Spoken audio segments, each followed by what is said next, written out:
oftentimes when we look at the world around us, we see a lot of chaos. We see a lot of bad things happening. Currently, in our circumstances, we're looking at the coronavirus pandemic. We're looking at all this chaos, and we're looking at our Bibles, and we're seeing that God says, I am sovereign. And there's confusion, possibly, that comes up, and how can you have a sovereign God, a holy God, a good God, and yet have this chaos that ensues? This chaos that maybe it ensues in your personal life. Maybe it's in, nationally, in the economy, in whatever it may be. Maybe it is globally. But there's confusion in God being holy, God being sovereign, God being above it, being in charge of it, but yet this chaos and these bad things happening. And so what we want to do is we want to kind of dialogue, ask this question about the sovereignty of God, and try to answer amidst the confusion how God is sovereign and yet chaos exists. And so, Dad, if I were to ask you just like that, how is God sovereign amidst the chaos? How would you reconcile that question? First of all, you said, how is he sovereign? Well, he just is. I don't have to reconcile anything. I just have to accept it. And I think that's critical for this topic in particular. There are things, according to Deuteronomy 29, that God has revealed. And that's what you and I are responsible for. Mm-hmm. There are other things that are secret things. We don't have to completely understand them. We don't even have to pursue knowing them. They're things that he has not revealed. We're responsible for what he has revealed. So all of the behind the scenes working of why God chooses things to happen that we don't understand, I don't have to understand that. I don't have to reconcile that with anything, but I have to accept that. Mm-hmm. What I have to accept also is what he has revealed, which is that he is in charge, he is in control of all things.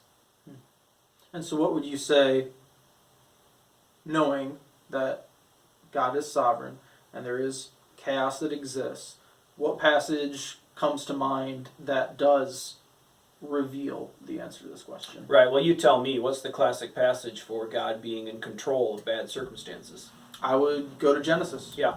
So let me go there. Genesis chapter 50. This is the very last last chapter of the first book of the Bible. And what happened is Joseph was thrown into a pit, and then he was sold into slavery, and eventually his brothers who had thrown him in and sold him off, were reunited with him.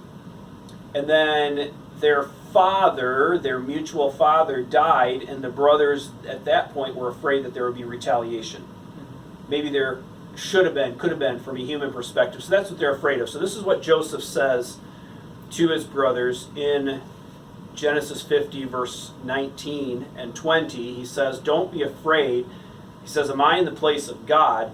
You planned evil against me, but God planned it for good to bring about the present result. Key word in there. Planned. The brothers planned something. Their plan was premeditated. They weren't reacting to Joseph having fallen into a pit.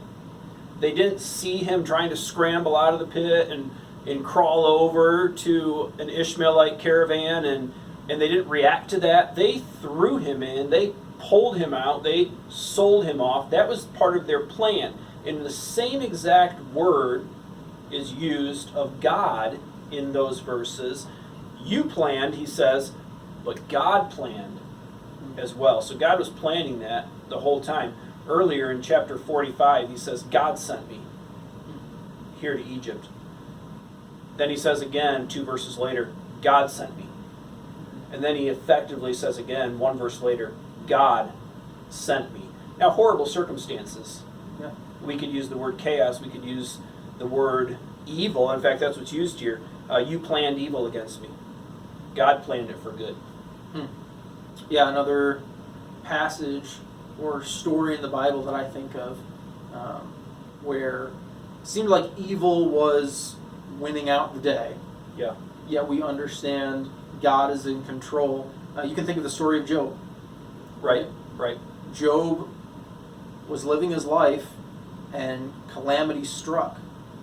And 4 times. 4 times. Right. Calamity strikes 4 different times, and in the midst of all of that, we can get caught up in the well, who did it? Who did this calamity? Who did these things? And we say, oh, it was Satan. Satan did this.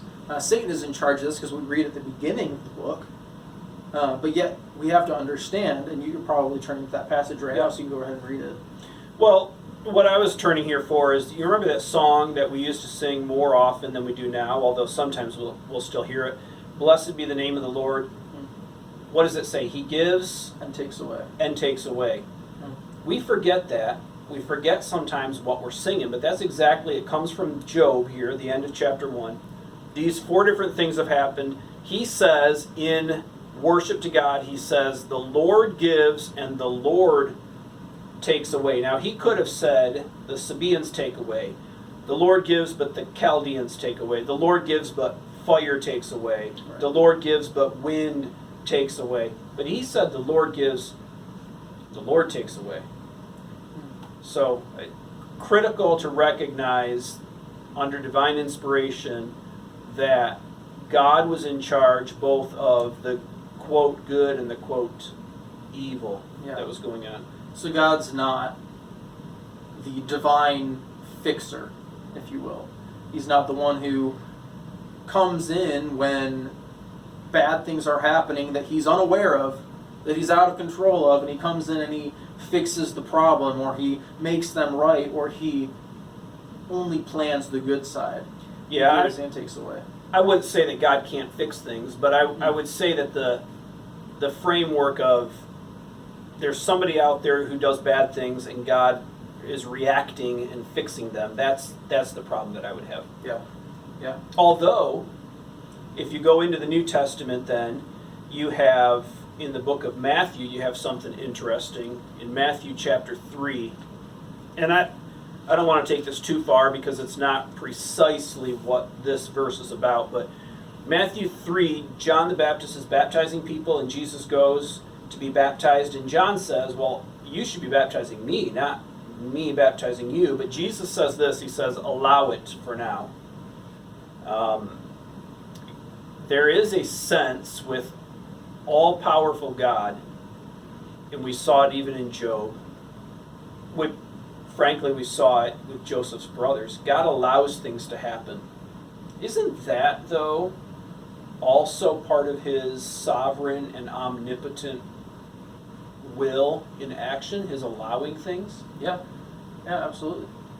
Jesus says allow it. All throughout these first four chapters or so of Matthew, we read that this happened so that this would be fulfilled. This happened so that this would be fulfilled. That happened so that that would be fulfilled. And here Jesus says, allow this to happen. Yeah, and you could project that further into Jesus' life. Yeah. And into his death, into the Right. story of the crucifixion, because you don't want to get stuck in this mentality of God is the fixer of bad things and doesn't, because Christ, his death, and his the whipping or the flogging, I guess is a better term for that, the crucifixion itself, these are bad things. Horrible things, yeah. Yeah. And then in the midst of that, he dies, and God raises him from the dead. But to just go ahead. Yeah, but God's not just the fixer. Right. To raise him from the dead after this atrocious thing happened, because in Acts 2 and in Acts 4, and frankly in 1 Corinthians 2 as well, we find that God predetermined plan is the word that's used there. Predetermined plan and foreknowledge. He predestined these things to take place. Mm-hmm. Talking about the killing of his son. Yeah. And then, of course, the resurrection as well. So God was working behind all of that. He wasn't reacting. What would the gospel of the cross of the crucified Christ, what would that be like if it was just God reacting to evils? In fact, it was Jesus Christ who came to save his people from their sin according to the will of the Father, and for the joy that was set before him endured the cross, God certainly used the instruments of evil, but he wasn't reacting to them, he was using them according to his predetermined plan. And even the specifics of how it was done. Right. The specifics of the crucifixion, of the flogging, how things happened in the details were prophesied about him and were fulfilled in him as part of God's plan throughout time. And while all those things are prophesied in Isaiah, it also says the Lord was pleased to do it to his son. Imagine that. So again, back to the beginning. Can I reconcile these things? No. Do I have to? I would say no. But I can believe them because God is true and the entirety of his word is true, and so I believe them and I accept them whether or not I can reconcile them. I guess I would say this. God is in control of all things. Sometimes it's in control by allowing or using the actions of wicked men. Sometimes it is certainly, it seems from beginning to end just to be good. Sometimes it seems to be evil that God uses for good, but God's in control of all of it. And without reading it now, I would point people to Psalm 29, a massive storm coming in off of the Mediterranean Sea and into Jerusalem, and terrifying in so many ways, but clearly the psalmist says God is in control and he is to be glorified in this storm. We can learn a lot from that for us today. Yeah, absolutely. And I think kind of what you were saying at the end there, God being in control, I think that should give us peace where we're at. There is a lot of chaos. There is a lot of calamity, a lot of evil, a lot of stuff happening, and maybe it's happening in your personal life. Maybe it is like our circumstances right now with the coronavirus. Maybe that is the chaos, the calamity in your life. But the beautiful thing about the sovereignty of God, the beautiful thing about it is that he is in control. And the fact that he's in control should give us peace.